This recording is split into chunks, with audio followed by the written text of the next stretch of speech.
Hello, welcome to my podcast channel and also to the English episode. In this English series, I'm going to talk about my month. This is a monthly report in which I'm going to share with you everything that is new and interesting, I guess. Maybe it's about a person or an interesting conversation that I had with that person or some sort of book, movies, or film. Film and movie are the same, right? Yeah, some film or song recommendation, things like that. So yeah, today's episode is about my September 2024. It's 17th of October and I'm making an episode of September. I'm so sorry for the late posting, but honestly, there were so many things that I had to do the last few weeks, especially producing YouTube videos. I'm trying to make cinematic vlogs and I want to do everything on my own because I want to learn more about filmmaking. That's the reason why it's a bit time consuming, to be honest. It looks like I've been using the phrase "to be honest" so many times, right? Never mind. The thing is, I do enjoy the process of making those kind of videos. I'm just still figuring some ways to optimize the workflow. I think it's just about me not being familiar with those kind of vlogs, so it's time consuming. I'm gonna optimize it, I promise, but it's not now. So I just want to say that I'm trying my best to manage my time more effectively so that I can post more regularly on this channel. I promise, I promise, I promise. Please be patient with me. I'm trying my very best. Okay, basically there were so many things happened last month, but there are three main things that I want to share with you today. One is an achievement of mine, and the two others are some book recommendations. I really like those books, so please stay tuned. So the first thing I want to share with you, I don't know whether you have followed any other channels of mine or any other platforms. If you do, maybe you would hear this story once, but if you don't, and I assume most of you don't, I just want to share with you that last month I had a decision that helped widen my comfort zone a little bit. I did my first dance choreography, and I also asked my friends to join me to practice that choreography. It might sound like stupid, it sounds like nothing to you, but just imagine you are speaking English for the first time and some people are asking you to speak in front of so many people. Yeah, the same goes with my case of producing my first choreography. I'm a dancer. Yeah, not a professional one, but I love dancing, so maybe I can call myself a dancer. And I had been dancing to other people's choreography a lot. I follow their movements. I didn't do any single choreography for myself, and that's why I wanted to challenge myself by doing that kind of thing.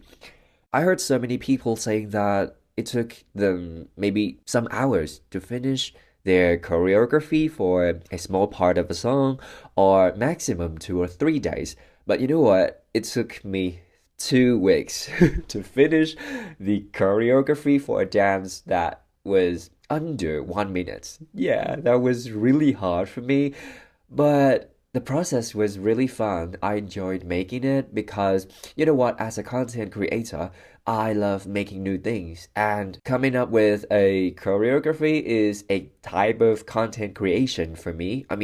It's kind of like some form of creativity when you create something new on your own, that kind of thing. So I really love making that choreography. Honestly, during the process of making that, when I recorded the videos of me dancing to my own choreography, I thought of giving up some time because it looked gross, disgusting. There were some moments I judged myself a lot and I said something like, oh my god, this choreography is so bad. But at the end of the day, I reminded myself of something like, everybody needs to start somewhere, and so do I. Maybe that's motivates me to continue. And thank God I finished my choreography. It was a really long journey, as I told you before, 2 weeks. But long story short, when I finished my choreography, I had another form of nervousness when I had to invite people to come to my workshop. Can I call it a workshop? I didn't charge anything. I just asked people to pay a renting fees of the dance studio with me, kind of like that. But I'm gonna call it a workshop for easier communication. When I invited my friends to come to my workshop, what surprised me the most was that I asked around 25 people and 23 of them accepted to go to my workshop.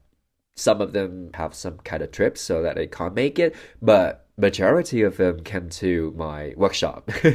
And the moment I saw them in the dance studio, I was a bit emotional, I guess. It's just so great that I have so many friends who are so supportive. One more thing, when I saw them posting their IG stories showing them dancing to my song, I was so happy. Talking about this, I made a Vietnamese vlog called Overcoming the Fear of Being Judged on my other YouTube channel with the dance choreography process included. Please check it out. Yeah, you should check it out. I'm gonna put the link in the description, okay? Why do I call this an achievement? It helped me to widen my comfort zone, and also it made me realize that I can do choreographies. I need to try more and make more in the future. Kind of like that. So it's a very first small step that is really meaningful to me.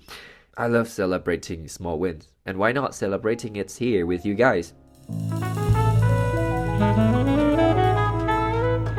Next, I'll recommend you two interesting books that I read last month. One is cute and one is mind-blowing. Really different. Starting with the cute one, the name of the book is The House in the Cerulean Sea. I don't know if I pronounced the word cerulean right, but it's Cerulean.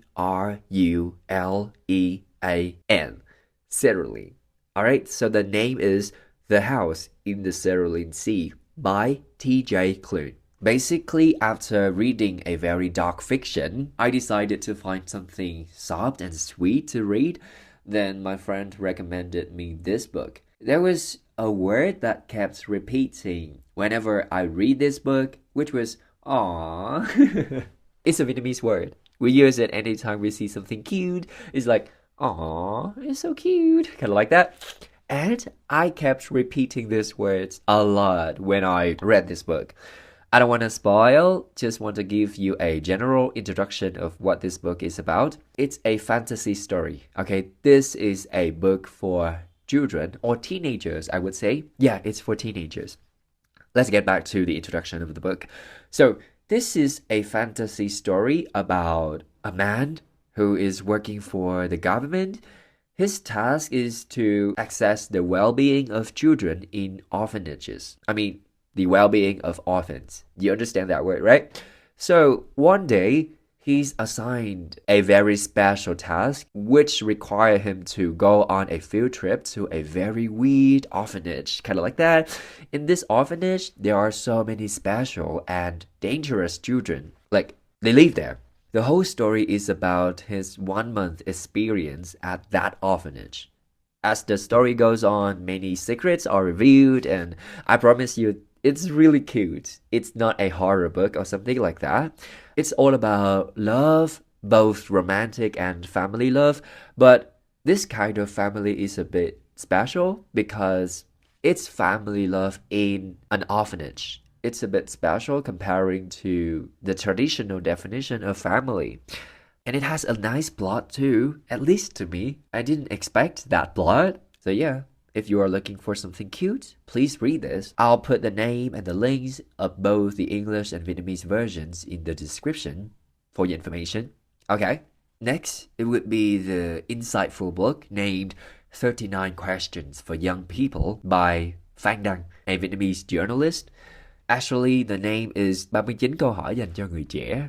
It's a Vietnamese book, not English, and as I know there's no English version, the book presents 39 why questions. About the content, it's the opinions of the author, who is a very wise and knowledgeable man. I was impressed by the fact that he knows so many things from science to religion, from history to biology, psychology, geography, and many more. I was really impressed when I read that book. The questions are about small and big matters from the world around us to the us ourselves. I have to be honest that there were some parts that I didn't really agree with the writer, the author, but it's not all the time. Overall, I have learned a lot. The more I read, the more I realize that I know nothing about this world. It's kind of like that. I needed to do so many further research about the content of the book. There were so many moments that I put some questions like, why again? Even though the title of the book is 39 questions, when you read it, there are more than 39 questions in your head. I strongly believe so. So yeah, though there were some disagreements between me and the author, I would say that it's a very worth reading piece of writing. Once again, I'm going to put the link in the description, so yeah, maybe you can check it out. Thank you so much for being here. I'll be back soon with the Vietnamese episodes, and yeah, perhaps the October episode just 2 weeks from today. I'm gonna try. Alright, if you're listening in the morning or in the afternoon, I wish you a good day. And if you're listening in the evening, wish you a good night. Alright, see you in the next episode. Bye bye then.